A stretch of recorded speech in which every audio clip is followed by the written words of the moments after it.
Hello, welcome to Love and Shroud. This video is going to be a book collective review of Dean Street Press Furrowed Middlebrow titles. There are 3 of them that I have to share with you. Now, I do have to say I love Furrowed Middlebrow and I love Dean Street Press.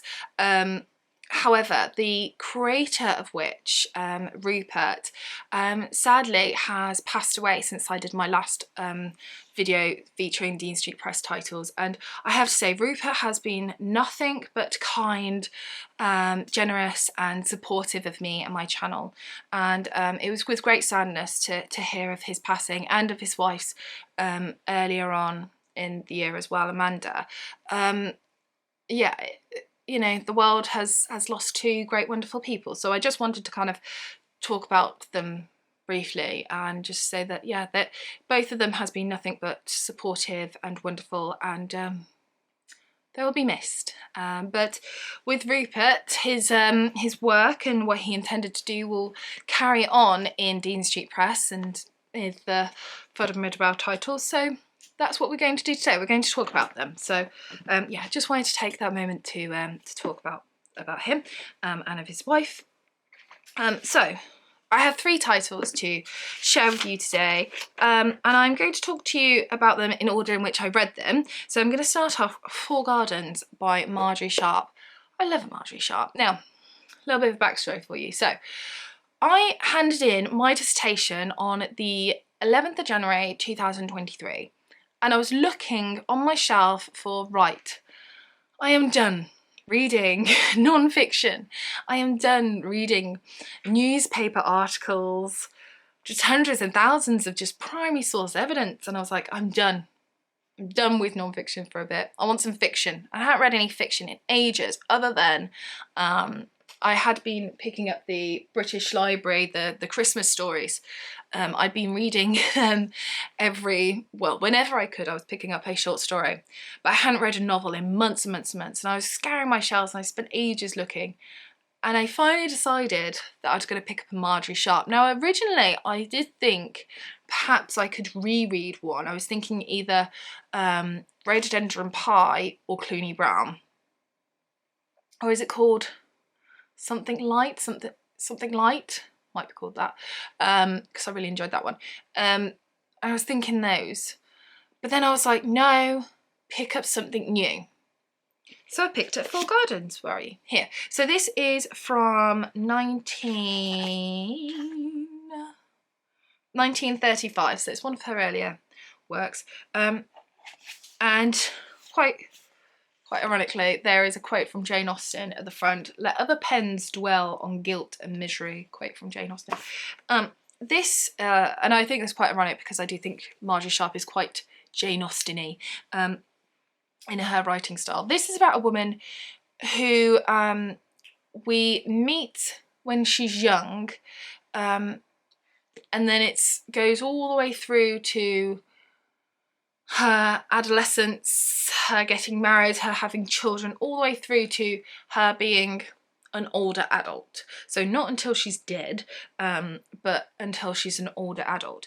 And she's a wife, she's a mother, and we follow her name's Carrie, and we follow her throughout as she moves house and the gardens in which she obtains, because she does really like gardens. Although it's called Four Gardens, gardens don't play a huge part in the story, but it's interesting that she talks about the gardens that she has at every house, because each garden, of course, is different. You get more land with different houses, don't you? And that's kind of what this is about. This is a very Marjorie Sharp novel. It's very witty, it's very easy to read, it flows beautifully, and I do feel like you can always rely on a Marjorie Sharp, hence why this was the first novel that I picked up since dissertation.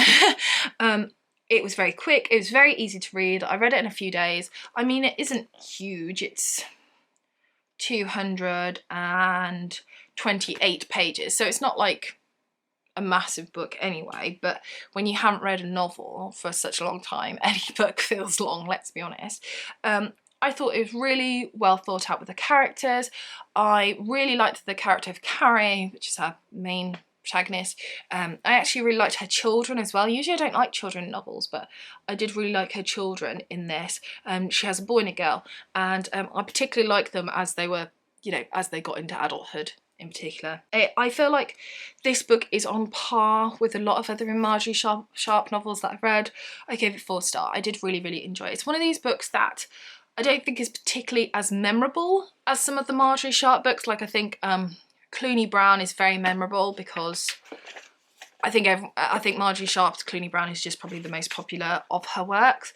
And the reason why I always think of it is because there's this quote about tiddlywinks that always makes me laugh. I also really like, I'm sure it's called Something Light. It's over there. I'm trying to look at it. Hold on. Bear with. I'm going to get it. I'm going to get it. Yes, it is. I was correct. It is called Something Light. I really enjoyed this one as well. And Rhododendron Pie. Those are the ones that I do kind of tend to think of. That's probably why it's like, oh, I'll reread those. I don't feel like Four Gardens is as rememberable as these ones, but I do think that when I was reading it, I enjoyed it just as much. I think that makes sense. Next book I read in terms of the Furrowed Middlebrow title was Touch Not the Nettle by Molly Clavering. Actually, this was the next book that I read after Four Gardens. I literally read Four Gardens, put it down, and then picked this one up because I was like, what do I read next? This was the only other Molly Clavering title that I had on my bookcase, although this is a sequel. The earlier title is Susan Settles Down, and on the back it does say, though it can be read in any order, and yeah, I haven't read Susan Settles Down, I only read this one. But I have to say, I really enjoyed this one, and I don't think you need to, you know, I don't think you need to read them in order. So anyway, this one, Touch Not the Nettle by Molly Clavering. I really enjoyed Molly Clavering, Dear Hugo. I thought that was great. Highly recommend that. And so I wanted to pick up another one. Familiarity. This is set in a village, and we meet the character of Susan and we meet her husband, and then her husband gets a call, and by the end of that phone call, essentially this woman called Amanda, who's sort of related to him, is coming to stay in the village. Now, Amanda is married. She's married to a pilot. Their marriage isn't particularly successful, but her husband has gone missing, and she is going to stay with Susan and her husband for the future, shall we say. And we meet in the village the nosy neighbours, the gossipy neighbours called the Pringles. We meet Susan's brother and his wife and their child, who I loved. I loved that family. I thought it was very funny. I always love brother and sister kind of relationships in books. I don't know why. Probably because I've got a brother, so brother and sister relationship. I always find them quite funny because I always think that people revert to children, no matter what age you are. And then we also meet like the secretive Larry and his sister Ruth, who's very rude, but they own like the big house in the village. Now, I picked this up because I really enjoyed Dear Hugo. Did I enjoy this one as much as Dear Hugo? No. Would I recommend this over Dear Hugo? No. Would I still recommend this one? Yes. Yes, I would. I particularly would recommend it if you like countryside settings. Then I think you'll really, really enjoy this one. This for me was an enjoyable read. However, Molly Clavering really likes to describe the countryside setting. I grew up in the countryside. Like, I would wake up to hearing sheep and cars, but sheep. And you could smell the manure on the farms. I can walk down the lanes of the farms, you know, very easily. They're like back of the house. And so I grew up in that type of era. So I don't need the descriptive language of it. I felt like the descriptive language of it sort of brought me out of the story a little bit. I wanted more dialogue because I love Molly Clavering's dialogue. I think that's what she does for me so well. That's what I love of her writing. I do want to read the previous book, and I do definitely want to read more of Molly Clavering. This hasn't put me off Molly Clavering. I still really enjoyed it, but just didn't enjoy it as much as what I was hoping to. I think that's fair.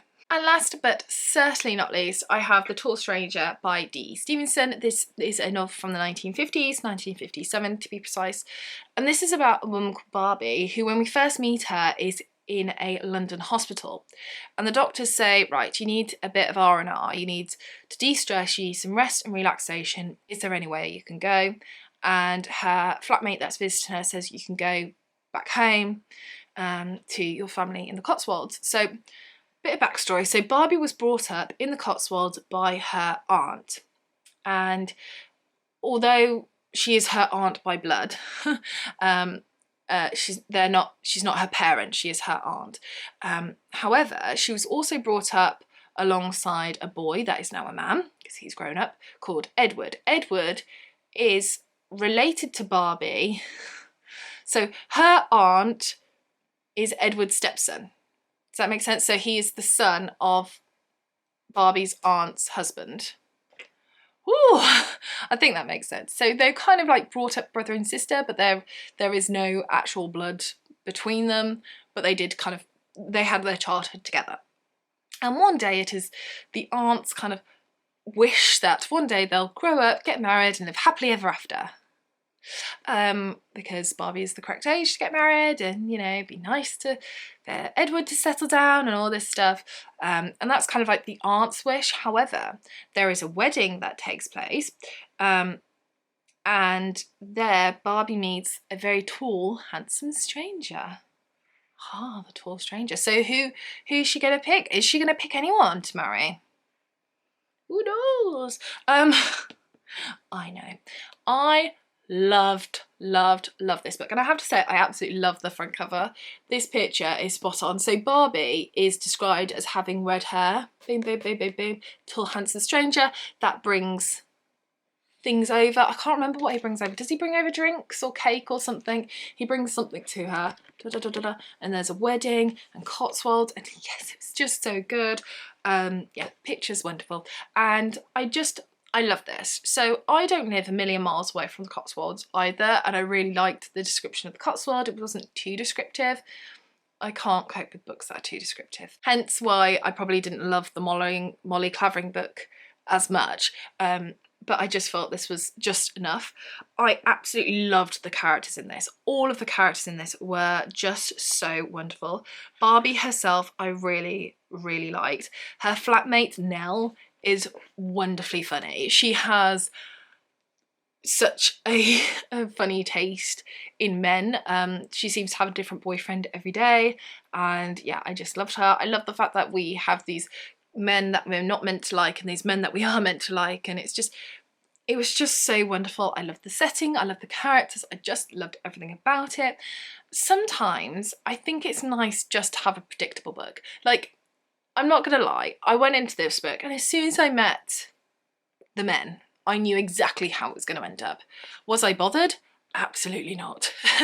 I love a romantic comedy, and I sometimes I find there's just peaceness in a book that I know how it's going to end, and it ended how I wanted it to, and it was just, I just finished this book with a smile on my face, and I just really, really loved it. I just thought it was wonderful. There is a reason why I pick up the same books to read over and over and over again. I find comfort in knowing the story, and I can just go along and enjoy the ride. And that's what I felt like here. I just absolutely loved it. I gave this 5 stars. This was a 5-star read for me. I should say Four Gardens I gave 4-star. Touch Not Dettle I gave 3-star. This I gave 5-star. I absolutely adored it. I thought it was wonderful, and I have to say, the more I read of D.E. Stevenson, the more I love her and her work. I think she is wonderful, and if you haven't read Tall Stranger yet, read it. It's wonderful. And D.E. Stevenson, Dorothy Emily Stevenson, is just a wonderful writer and deserves more credit and more praise, and I'm slowly making my way through her work. So yes, Tall Stranger, perfection. So there we go. Those are 3 more Furrowed Middlebrow books that I have recently read. Have you read any Furrowed Middlebrow titles recently? Let me know in the comment section below. So thank you so much for watching this video. Take care, and I shall see you soon for the next one. Bye for now.